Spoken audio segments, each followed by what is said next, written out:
बिहार, बंगाल, झारखंड को छोड़ देश भर में मानसून हुआ कमजोर। यहां आज भी बारिश के असर, जाने दिल्ली में कब पहुंचेगा monsoon.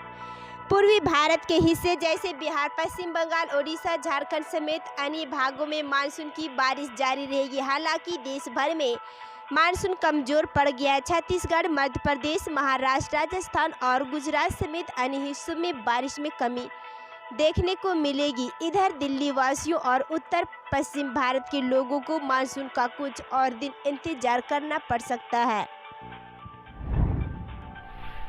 Jharkhand tribals advisory council की घोषणा, इन विधायकों को मिली जगह। झारखंड में हेमंत सोरेन सरकार के गठन के बाद से ही टीएसी को लेकर लगातार गतिरोध जारी था, लेकिन अब उन सभी विरोधों पर विराम लग गया है। झारखंड ट्राइबल एडवाइजरी काउंसिल की घोषणा कर दी गई है।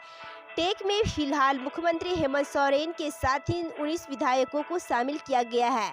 गौरतलब है कि टेक से संबंधित फाइल को 2 बार राजभवन की ओर से लौटाए जाने के बाद सरकार और राजभवन के बीच खिंचतान जरूर दिखी, लेकिन बाद में हेमंत सोरेन सरकार ने टेक की नई नियमावली की घोषणा तैयार करते हुए राज्यपाल के अधिकार को ही खत्म कर दिया था।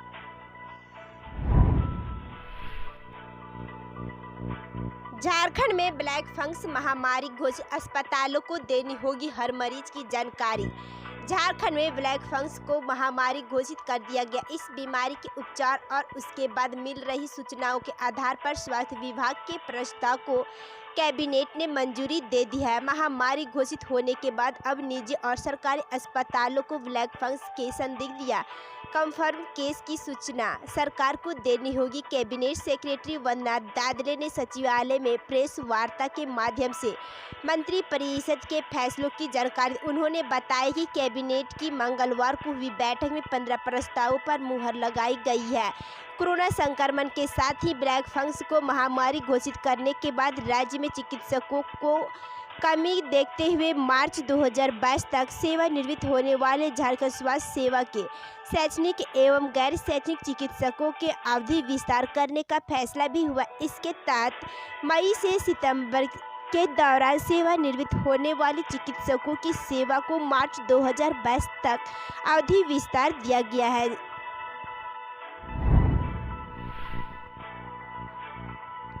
ऑनलाइन पढ़ाई के कारण कई मद में फीस नहीं लेगा आईआईटी। कोरोना महामारी का असर 2021-22 सत्र पर भी रहेगा अथवा नहीं, इस प्रश्न का उत्तर अभी किसी के पास नहीं है। कोरोना की दूसरी लहर के बाद ऑनलाइन व ऑफलाइन पढ़ाई को लेकर अनिश्चितता की स्थिति बनी हुई। यही कारण है कि आईआईटी आईएसएम धनबाद ने जुलाई अगस्त से शुरू होने वाले नए शैक्षणिक सत्र 2021-22 के लिए ऑनलाइन और ऑफलाइन दोनों फीस स्ट्रक्चर सभी कोर्स के लिए जारी किया है। कोरोना केस में अगर फीस से बढ़ोतरी होती या किसी कारणवश सेमेस्टर की ऑनलाइन पढ़ाई होगी तो कई तरह के मद में छात्रों को फीस नहीं देनी होगी। वहीं अगर स्थिति सामान्य होती है और कैंपस में ऑफलाइन पढ़ाई की अनुमति मिलती है तो पूर्व की तरह भी सभी मद में फीस चुकानी होगी। आईआईटी धनबाद ने इससे संबंधित अधिसूचना जारी कर दी है।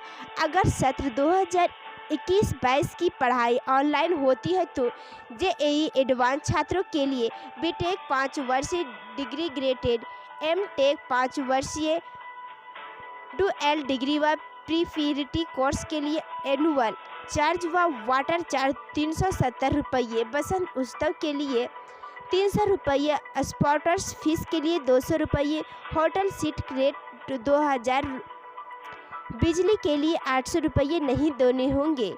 वहीं ऑफलाइन पढ़ाई शुरू होते ही यह शुल्क लिया जाएगा।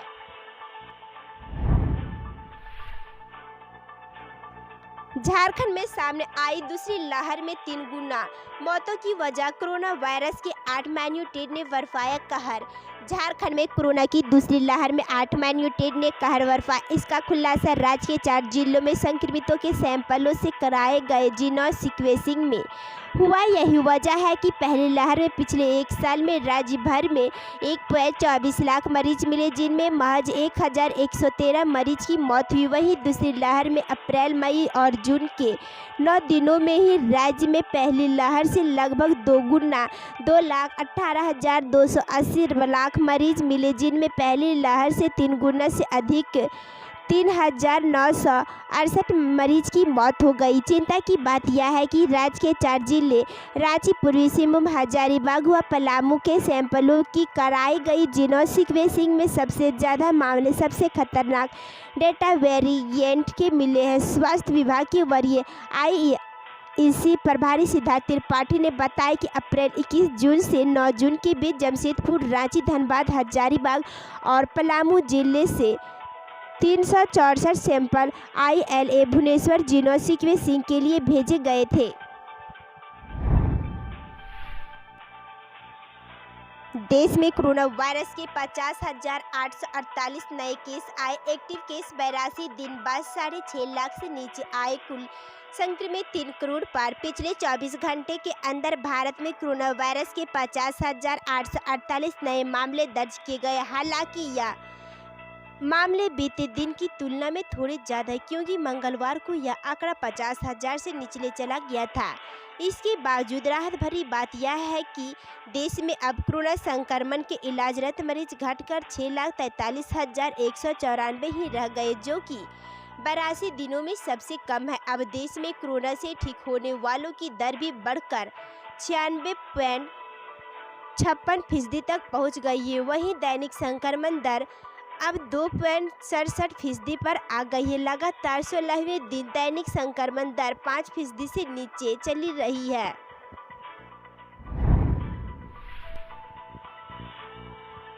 ओलंपिक में दस्तक देने के लिए तैयार है झारखंड के उभरते सितारे। खेलों के इस महाकुंभ में राज्य को मिले हैं सिर्फ 2 मेडल। ओलंपिक में खेलना और उसमें पदक हासिल करना हर खिलाड़ी का सपना होता है।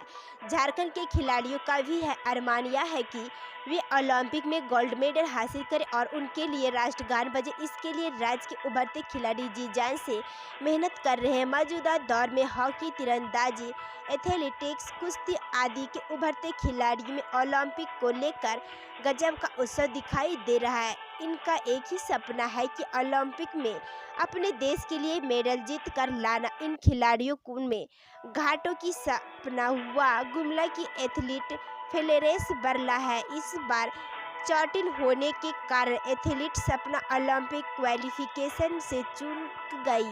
वहीं लॉन्ग जंप की नेशनल विनर मांडर की प्रियंका करकट्टा, तीरंदाजी की दीप्ति, कुश्ती और चंचला एथलीट में दीपक टोपू का भी अरमान ओलंपिक में मेडल जीतना। इस बार 23 जुलाई से टोक्यो में होने वाले ओलंपिक के लिए झारखंड से 3 खिलाड़ियों का चयन हुआ है। इनमें तीरंदाजी में दीपिका व महिला भारतीय हॉकी टीम में निकी प्रधान व सालिमा टेटे शामिल है। ये तीनों ही खिलाड़ी अपने देश के लिए ओलंपिक मेडल जीतने को आतुर है। झारखंड का ओलंपिक से पुराना नाता है। आज़ादी से पहले जयपाल सिंह मुंडा ओलंपिक खेलने वाले हैं और मेडल जीतने वाले इस क्षेत्र के पहले खिलाड़ी थे। तब से लेकर आज तक कुल 8 खिलाड़ियों ने ओलंपिक में अपनी उपस्थिति दर्ज कराई। हालांकि सिर्फ हॉकी में ही झारखंड के 2 खिलाड़ी को गोल्ड मेडल मिला है। झारखंड में 4 वर्ष बाद अस्थायी प्राचार्य की होगी नियुक्ति। राज्य सरकार ने मांगा सभी विश्वविद्यालय से प्रस्ताव, जाने कितने पद हैं खाली। राज्य के विश्वविद्यालय के अंतर्गत अंगीभूत कॉलेजों में 4 वर्ष बाद फिर अस्थायी प्राचार्य की नियुक्ति की जाएगी। राज्य सरकार ने सभी विश्वविद्यालय से रोस्टर क्लियर करते हुए शीघ्र ही रिक्तियों का प्रस्ताव मांगा है, ताकि कार्मिक विभाग से स्वीकृति मिलने के बाद झारखंड लोक सेवा आयोग के पास नियुक्ति के लिए भेजा जाएगा। वर्तमान में कुल 56 अंगीभूत कॉलेज में 19 प्राचार्य अस्थायी है, जबकि 46 पद खाली है। इन जगहों पर किसी तरह प्रोफेसर इंचार्ज से काम चला रहा है। यूजीसी नियमानुसार ऑटोनॉमस कॉलेज में अस्थायी प्राचार्य की नियुक्ति आवश्यक है, पर राज्य विश्वविद्यालय अंतर्गत मारवाड़ी कॉलेज में डॉक्टर यूसी मेहता ने सेवानिवृत्त होने के बाद से प्रोफेसर इंचार्ज से काम चलाया जा रहा है।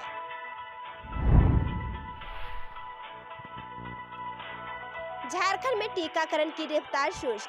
प्रतिदिन 3 लाख लोगों को टीका देने का है टारगेट, लेकिन लक्ष्य से बहुत पीछे। राज्य में कोरोना टीकाकरण की रफ्तार में तेजी लाने के लिए हर संभव प्रयास हो रहा है, लेकिन इसकी गति अभी भी धीमी हो रही है। इसका मुख्य कारण यह है कि वैक्सीन की कमी। रोज की क्षमता का औसतन 22 से 30% तक ही टीकाकरण हो पाता है, जो बहुत कम है। स्वास्थ्य विभाग द्वारा जारी वैक्सीन बुलेटिन की माने तो झारखंड में प्रतिदिन 3,05,000 लोगों को टीका देने की क्षमता है, लेकिन क्षमता का 29.82% यानी अधिकतम 89,560 को ही टीका लग पाता है। वहीं health worker, front line worker व 45+ को टीका देने की क्षमता 2,13,700 है, लेकिन इसका 8.25% यानी 17,630 लोगों का ही टीकाकरण हो पाता है। सूत्रों का कहना है कि टीकाकरण इसलिए कम होता है क्योंकि राज्य में टीका का स्टॉक कम है। अगर टीका का उपयोग क्षमता के हिसाब से तय कर दिया गया तो राज्य के कई जिलों को टीका उपलब्ध नहीं हो पाएगा। इससे टीकाकरण अभियान में ब्रेक लग जाएगा।